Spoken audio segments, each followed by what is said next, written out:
My mother's voice cut through the phone like ice.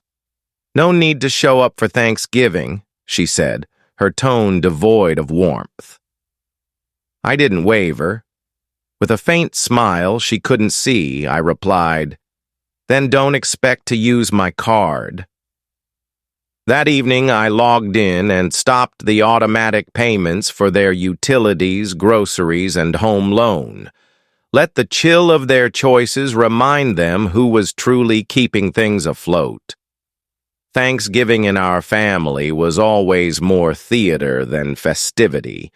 My parents hosted an extravagant spread, not out of love, but to impress distant relatives we rarely saw.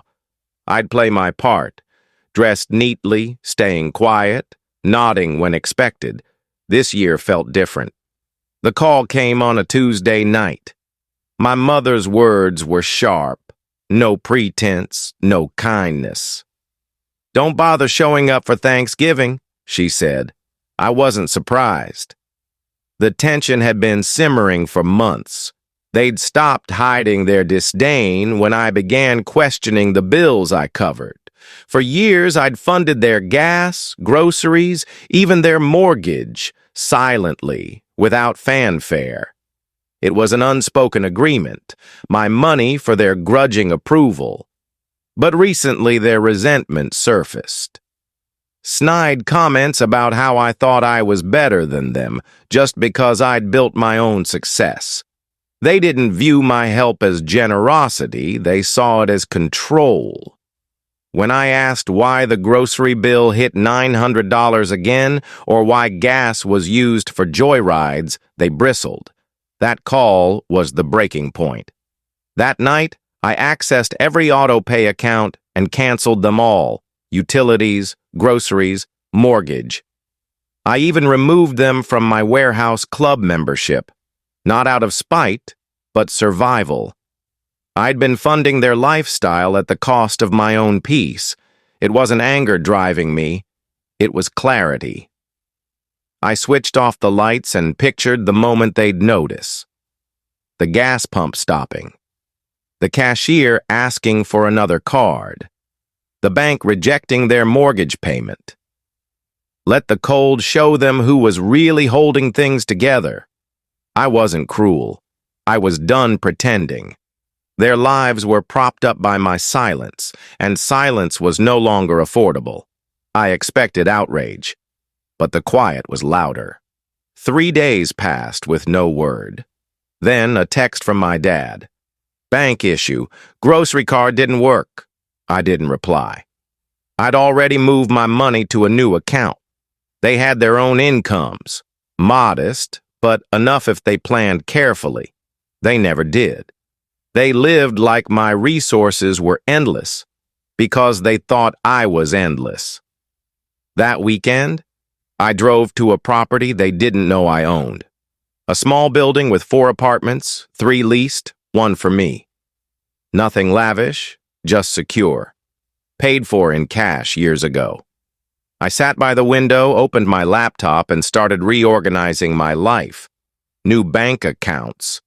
Double-layered passwords, 2-factor authentication everywhere. I cut them off the family phone plan and got my own.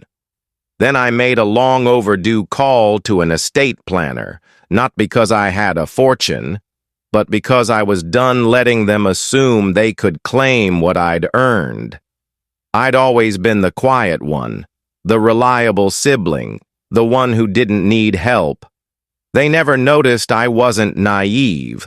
I'd seen my sister squander money on failed ventures, dipping into our parents' funds I later replaced.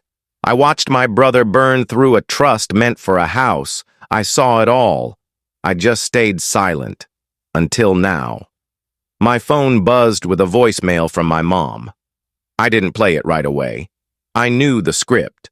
Hurt, offended, feigning confusion. But I was clear-headed now. I opened my safe, pulled out a folder labeled Family Debts. Every payment, every receipt, every bailout. Documented, never flaunted. It was time to stop acting like I owed them my silence just because I could bear the burden. This wasn't vengeance. It was a boundary.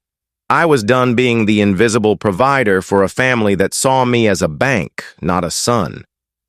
The voicemail was exactly as expected. My mom spiraling, no apology, just accusations.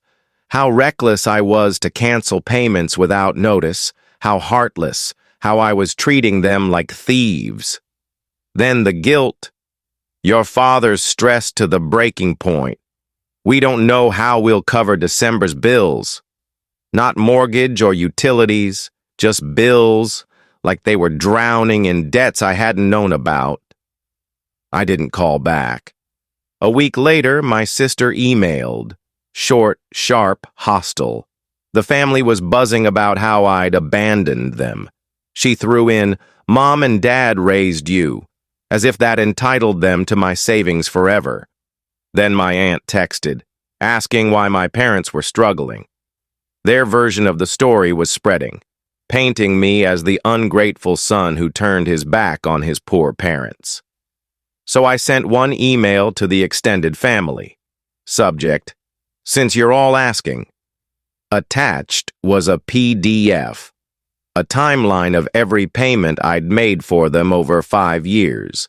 Gas, groceries, utilities, mortgage, my brother's tuition, my sister's failed business loan. No commentary, no insults, just facts. That night, my phone rang repeatedly. I didn't pick up. By morning, the silence had shifted. Not cold, but heavy with realization.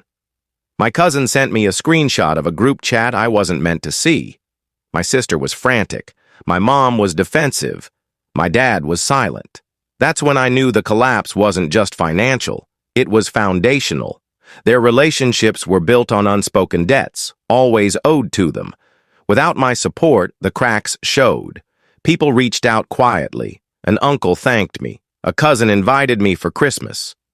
The dynamic was shifting, slowly but surely. Being used runs deep, and you don't see it until you stop enabling it. They didn't approach me directly at first. My sister sent her husband to talk things out, claiming everyone was hurt. I told him my door was closed to proxies. If they had something to say, they could say it themselves. 3 days later, an invite came.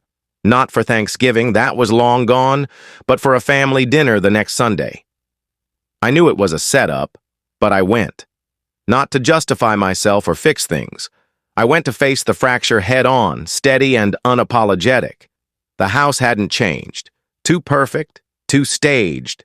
Candles lit for effect, plates no one cared for. 7 seats, all eyes on me. Silence lingered until my mom spoke. "We don't know what's gotten into you." My dad leaned in. "You've embarrassed us." Embarrassed? Not thankful, not sorry, just shamed by the truth. I stayed calm. I said I wasn't here for a staged meal or to beg for forgiveness without accountability. No one had asked why I'd done it, only how it made them look.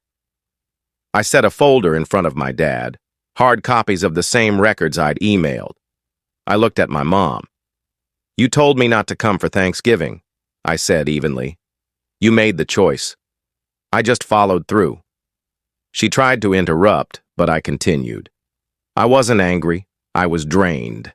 Carrying a family shouldn't mean being buried by them. Love without respect is just manipulation.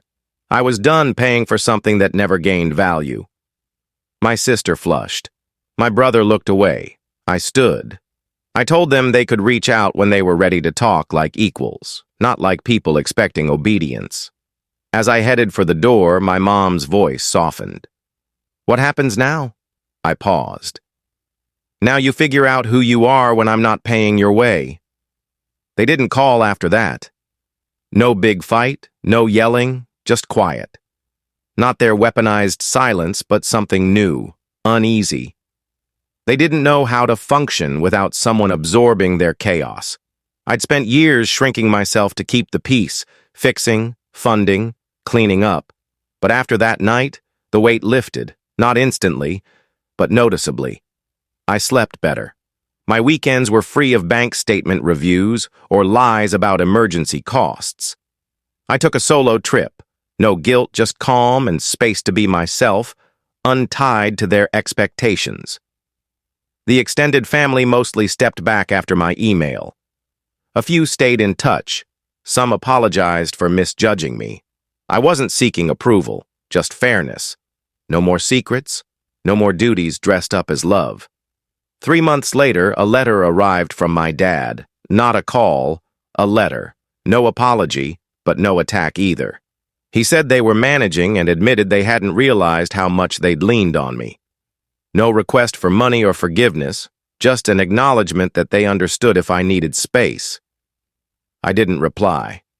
Forgiveness isn't a show. It's a journey. I wasn't angry. I just wasn't going back. I'd bought a house by then. Simple, just for me, my books, my dog, and the quiet. Paid in full, not for pride, but because I was building something mine alone. Sometimes I think about that Thanksgiving call, her cold voice, how easily she thought she could dismiss me, and how quiet their house must have been when the utilities stopped, the groceries didn't scan, the bills piled up with no one to cover them. They told me not to come. So, I didn't. But I didn't vanish. I reclaimed my time, my energy, my life. Some families teach love. Mine taught me boundaries. For the first time, I knew the difference. If you enjoyed this story, please give it a thumbs up, share your thoughts in the comments, and subscribe for more stories like this. Your support helps keep the content coming. Thanks for reading.